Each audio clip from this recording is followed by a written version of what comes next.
जय बाबा नीम करौली महाराज की। दोस्तों, फिर से आपका स्वागत है हमारे चैनल पे, जहाँ पे हम आपको बताते हैं बाबा नीम करौली के जीवन में घटी हुई कुछ कहानियाँ। तो आज एक ऐसी ही कहानी है जो एक भक्त के साथ हुई थी जब वो बहुत छोटे थे। वो एक त्योहार के दिन कैची धाम मंदिर पे गए हुए थे और वहाँ पे बहुत सारी मिठाइयाँ बांटी जा रही थी। जैसे कि हमेशा जो भी भक्त आता है उन्हें प्रसाद बांटा जाता है। तो महाराज जी ने एक पत्ते के कटोरे में, जो पत्ते से बना हुआ था, उसमें मिठाइयाँ रखी हुई थी भर के, और वो जो स्पेशली जो ये भक्त थे उनके लिए रखी हुई थी। तो वो बाबा जी ने इनको दी। जो बाबा जी ने मिठाइयाँ उनको दी तो उनसे कुछ देर बाद बोला कि तुम उन मिठाइयों को मुझे वापस दे दो।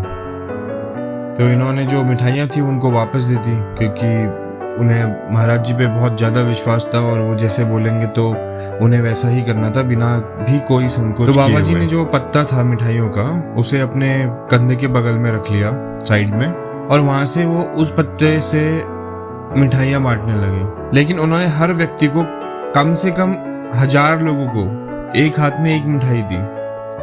और इन्हें बहुत ज़्यादा आश्चर्य हुआ। वो समझ नहीं पा रहे थे कि अपने पास जो मिठाइयाँ थी वो बहुत ज़्यादा कम थी, लेकिन वो इतनी ज़्यादा मिठाइयाँ कैसे बांट रहे हैं।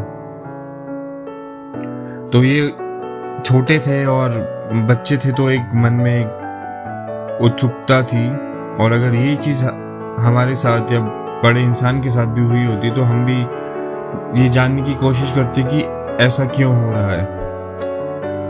अब ये बच्चे थे तो इन्होंने जो इनके कंबल के साइड में हाथ डाला देखने के लिए कि मिठाइयाँ आ कहाँ से रही इतनी सारी, और जिससे इन्होंने हाथ डाला और जो पत्ती का जो प्याला था वो बाहर निकाल लिया। और महाराज जी इनकी ओर मुड़े और बोला, अब जादू खत्म हो गया है। तो इनको वो चीज़ समझ में नहीं आई। तो ऐसा कई बार हो गया था कि जब चीज़ों की कमी थी, लोगों को ऐसा दिखता था कि चीज़ों की कमी है, लेकिन उससे जो काम होना होता था उसकी आपूर्ति हमेशा हो गई थी।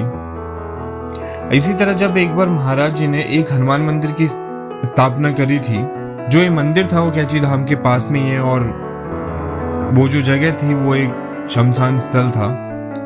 तो वहाँ पे एक भंडारा आयोजित किया गया ताकि जो भटकती आत्माओं को मुक्ति मिल सके, और वो जगह को पवित्र करने के लिए एक विशाल भंडारा करा, हवन और भंडारे का आयोजन किया गया। देर रात को पता चला कि घी की बहुत ज़्यादा कमी हो गई थी, घी खत्म हो गया था, और जो सामान बनना था और ज़रूरत थी, इस चीज़ की जो जिम्मेदार व्यक्ति थे स्टोर्स को जिन्हें संभालना था, वो महाराज जी के पास आए और उन्होंने बताया कि बाबा जी घी कम हो गया है और हमें और घी की ज़रूरत पड़ेगी, और अभी बहुत लोग जो है वो भोजन करने को आ रहे हैं, उन्हें कैसे प्रदान किया जाएगा इतना सारा भोजन। महाराज जी ने कहा, वहाँ जाओ स्टोर में, वहाँ खाली डिब्बों के बीच में जांच करो, वहाँ एक पूरी टिन मिल जाएगी, वहाँ होगी एक टिन, वहाँ पे है। जबकि वो स्टोर वाला व्यक्ति जानता था कि सभी डब्बे खाली हैं, क्योंकि उसी ने वो यूज़ करवाए थे और वो उसने चेक करे थे, उन्होंने वो गिने थे अच्छी तरीके से, और उन्हें पता था कि सारी डब्बे खाली हो चुके हैं। लेकिन जब बाबा जी ने उन्हें ऐसा बोला तो वो वापस वहाँ पे गए, और जब वहाँ पे उन्होंने देखा, चेक करा, तो वहाँ पे एक डब्बा, जो बड़ा सा डब्बा होता है घी का, वो वहाँ पे मिल गया। तो आपको बहुत सारी ऐसी कहानियाँ सुनेंगी जब किसी चीज़ की कमी होती थी और आवश्यकता होती थी कि भक्त आ रहे हैं, उनको चाहे खाना देना हो या फिर कोई चीज़ बट रही हो प्रसाद के रूप में, तो वो बट रही है, तो वो चीज़ कहीं ना कहीं से पूरी हो जाती थी।